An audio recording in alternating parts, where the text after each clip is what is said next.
This is Dale's Mail. Alexis Nunes, Dale Johnson here. He happens to be our resident, I want to say expert, but you're the man we go to whenever we have any questions about VAR. So ready for some? Yeah, go ahead. Some tweets. I'm sure you're used to it. You know how all the Twitter keyboard warriors come out, especially with VAR. I mean, I probably have sent some trash talking to you myself and I don't even know. But let's find out. First of all, on attacks now. So it's ridiculous. What makes him an authoritative voice on VAR? Why does his opinion matter more than anyone else's? Well, I think people just don't like the fact that somebody's trying to explain VAR rather than just say it's bad all the time. So you don't have to always say it's bad.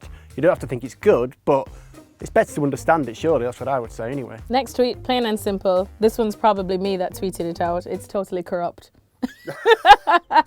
That's as simple. That's kind of the one everyone goes to when they don't get to see the inner workings of it, right? Exactly. Everyone just thinks that the lines are drawn on to back the referee by the VAR to always prove that he was correct. It's just not the case. Certain points are plotted on a player for an offside decision, and then that will calibrate the actual lines on the pitch. There was an incident with the Roberto Firmino offside last week when the line was moved after it was first calculated. So people thought that had been deliberately moved to make him offside and back the linesman, when really what happened was the first calibration was at the wrong point of Firmino. So they moved the line, but obviously it looks bad and everyone shouts, oh, it's conspiracy, and it's corrupt. Dale, clearly not straight, mate. Don't need a rocket scientist for this one. If you want legit calls, give the proper angles across the line, not drawing lines on where it suits the agenda. The lines have definitely set everyone else off. I get more tweets about lines being straight and lines We all started wonky. going home and drawing lines. I was even practicing my lines as well. People are actually drawing fake lines on now to make their own offside decision. It's to suit their own agendas. Everyone got back onto Microsoft Paint. It was brilliant. Brought it back. This is the problem. People have got to trust somehow. We've got to get people to trust that these lines are correct, just like people trust goal line technology and because when people say that, they just accept that that's a decision. Yeah. If people can get to the point where they may not accept how close an offside decision is, they may say, oh, it's too tight to give it, but we have to get to a position where people trust that the lines that are on the pitch are correct. This one says, every time I see cricket, I think umpires' call should apply to football and VAR. If the technology can't conclusively prove that a ball is going to hit a wicket, how can it prove an offside? I think the issue is people try to compare it to the umpire's call on a LBW decision, but that's all about the predictive element of where the ball's going to go next. You don't have that in offside, so you could say offside is nearer to a snicko in cricket, whereby they are making a definitive decision based on the evidence they have, but there are still question marks about how accurate snicko is.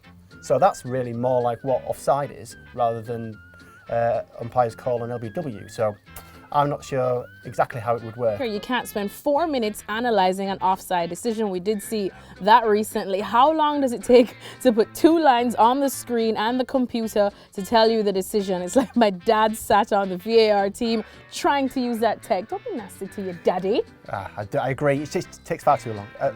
Obviously, we want to get the correct decision, and that is a line that the most important thing is the correct decision rather than how long it takes. But if it's taking nearly 4 minutes, then there's obviously people aren't going to like it. I mean, no, especially if you're in the ground. You don't want to be sat in the ground waiting for nearly 4 minutes. And when you're sat there, you have no idea really what's going on because, again, you can't see. Especially when it's your team that scored this goal, and then you're going to have it taken away from you. I suspect that the fans get the impression that the longer it takes, the more likely it is that they're going to lose the goal. Couldn't give a monkeys for the technical explanation. If it's got to this level, then it's been a failure. Well, it's going to take time, like I say. The issue right now is the referees need to get to grips with exactly which subjective decisions must be changed. This is the issue that we have. The referees are really unsure what they should change, what they shouldn't change. They seem to be just falling on the wrong side of the line right now. But I do hope it will prove. I do think the pitch side monitors will change that. But yeah, it's going to be a rocky road from here. It's going to be a rocky road indeed. Well, we'll leave it at that. Never thought I'd say this, but thank you guys for those tweets. I'm speaking on behalf of Dale, even though he told me not to say so, but I'm pretty sure that the tweets will indeed keep coming. And who knows, maybe we'll tackle your tweets soon because Dale is always ready. Thanks so much for watching ESPN on YouTube. And for more sports highlights and analysis, be sure to download the ESPN app. And for premium content and live streaming, subscribe to ESPN Plus.